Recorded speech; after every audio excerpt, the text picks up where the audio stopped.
My name is Kylan, and I'm going to be explaining the difference between semiconductors, conductors, and insulators to you as if you were a 70-year-old elderly person from a third world country. So, first, electricity likes to flow through materials, and when a material doesn't allow the flow of electricity, that material is considered to be not a conductor. And when the material does allow for the flow of electricity, then the material is considered to be a conductor. Or in other words, that material can hold electricity or move it or pass it to another material. Lightning is a form of electricity, and when lightning strikes, it searches for the fastest route to the ground, which it finds through conductors. And if you stood outside in a rainstorm that has lightning with a conductor in your hand, the lightning would strike you because it's conducting that electricity. So for an insulator, the insulators do not allow any electricity to flow through them. For example, glass won't allow for any electricity to flow. And if you were standing outside in a rainstorm with a glass cup in your hand, then the lightning strike would not impact you. It would not strike you.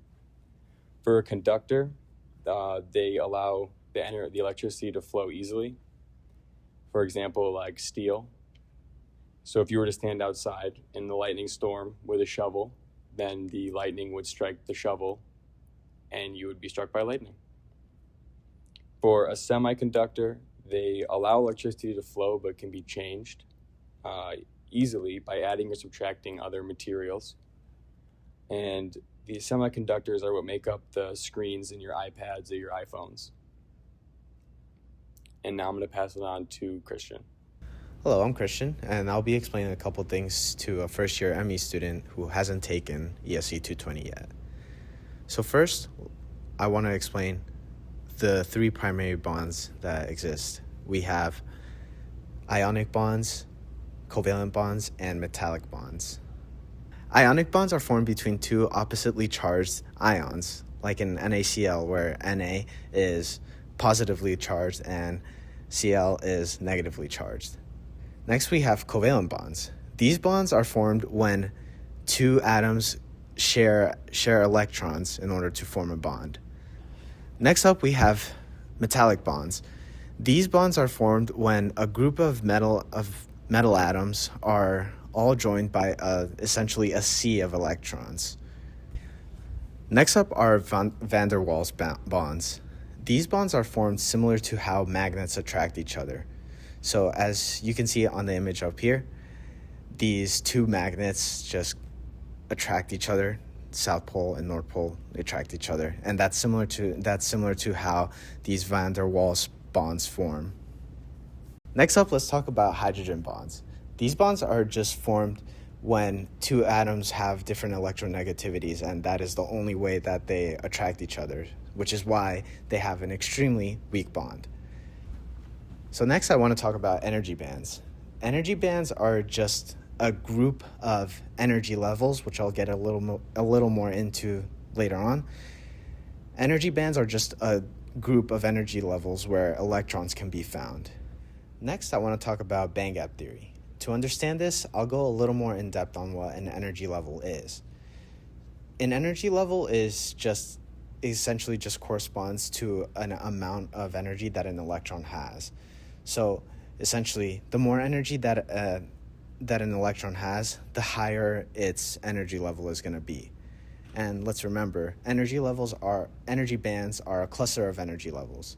So what the band gap theory tells us is that there is a range of energy where the electron cannot stay at.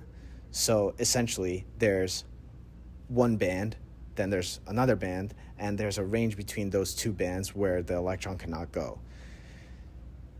So since the electron cannot go there, it will only increase its energy level once it gets enough energy to skip to the next band. Band gap theory is useful because it explains why we have semiconductors, conductors, and insulators.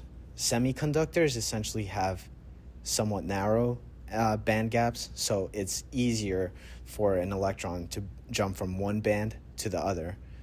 For insulators, this band gap is big, so it's a lot more difficult for an electron to pass from a lower band to a higher band.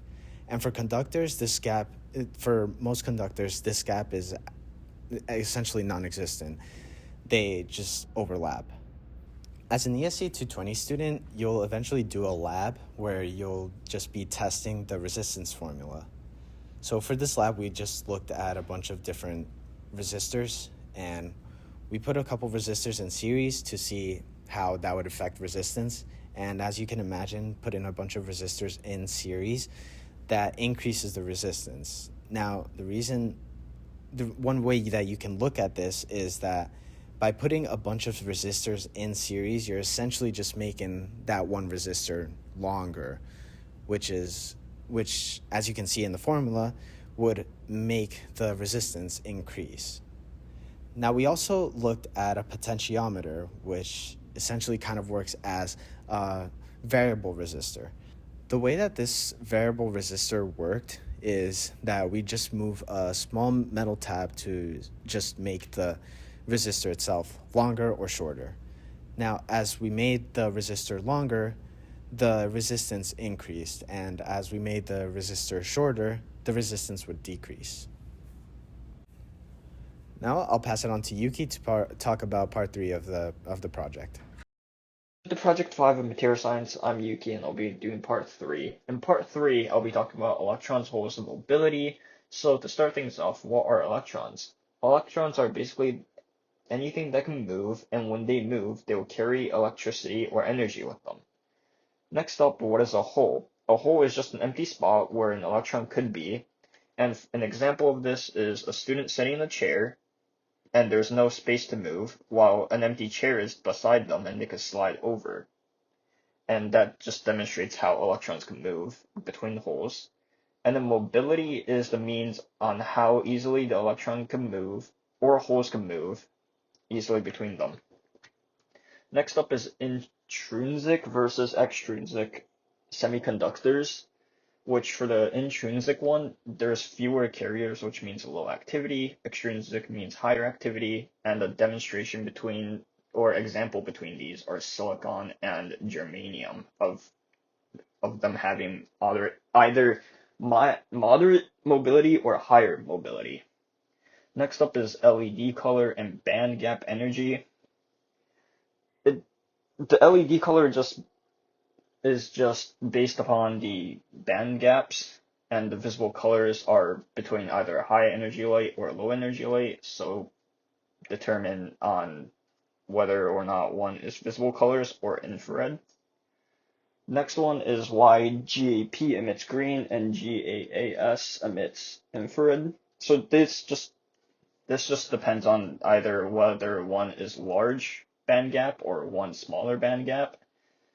The larger one would emit green light, and the smaller one would emit infrared, and the atomic structure would determine which color you see. My name is Caleb, and I will be going over question 4. Semiconductor silicon is a semiconductor that can have different properties based off of its electrons. When a semiconductor does not have any impurities, it is intrinsic. When a semiconductor is doped, a process that gives the semiconductor more or fewer electrons based off of impurities, the semiconductor is called extrinsic. At 300 Kelvin, the mobilities of electrons and holes of silicon are 0.85 meters squared divided by velocity and 0.45 meters squared divided by velocity. The concentration of free electrons and free holes for intrinsic silicon at 300 Kelvin is 1.3 times 10 to the 16th 1 divided by meters cubed. This can be found as Ni in the conductivity formula. The electrical conductivity for intrinsic silicon at 300 Kelvin can be found by doing 1.6 times 10 to the negative 19 times 1.3 times 10 to the 16th power times 0.85 plus 0.45. That will get 2.704 times 10 to the negative third 1 over ohms times meters. To find the resistance of a silicon resistor, with a cross-sectional area of 1 millimeter squared and a length of 1 centimeter squared, while using 2,500 ohms per centimeters for resistivity, we get a resistance of 2.5 times 10 to the 5th ohms.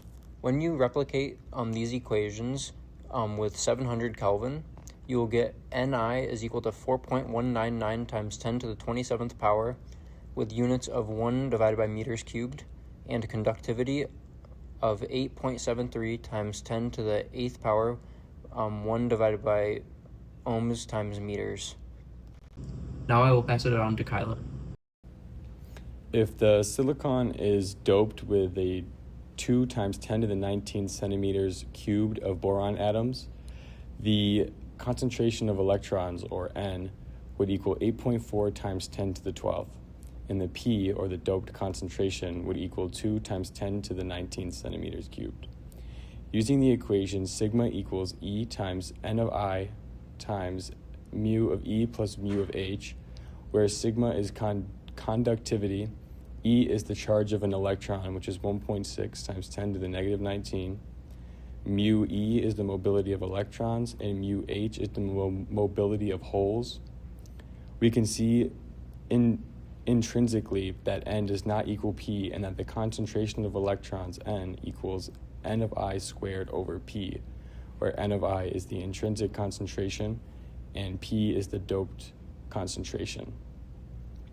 Substituting our known values for Ni from the previous part of 1.3 times 10 to the 16th and 2.0 times 10 to the 19th in for P, we can get N equals 8.45 times 10 to the 12th. To find the electrical conductivity, we must use the equation sigma equals E times N times mu of E plus E times N times mu of H and plug in our values. This will give us a conductivity of 2.72 ohms per meter at 300 Kelvin. Next, we have to find the resistivity of a 1 millimeter square wide and a 1 centimeter long silicon resistor. Using the equation R equals rho times L over A, where rho is the resistivity of the material, L is the length, and A is the cross-sectional area, we can plug 2.3 times 10 to the third for rho, 1 centimeter for L, and 0.01 centimeters squared for A. This will give us a resistivity of 230,000 ohms. If the temperature was 700 K, the concentration of electrons, or N, would equal 1.459 times 10 to the negative 16th, while the resistivity will stay the same.